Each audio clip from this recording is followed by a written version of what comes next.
Hello. Now in this question, we have given a symmetrical body.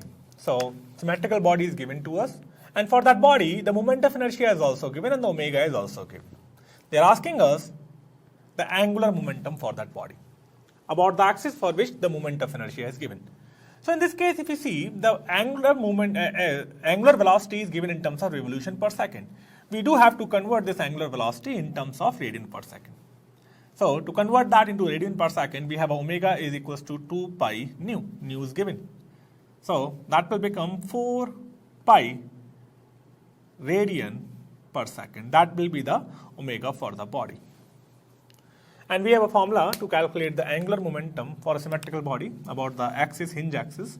The angular momentum is defined as I times of omega. Only thing is, whatever axis you are taking for moment of inertia, about the same axis, you will be calculating the angular momentum. So let's put the values. So it is 1 multiplied with 4 pi. Okay. So if you can see, the L will become 4 pi kg meter square radian per second. Okay.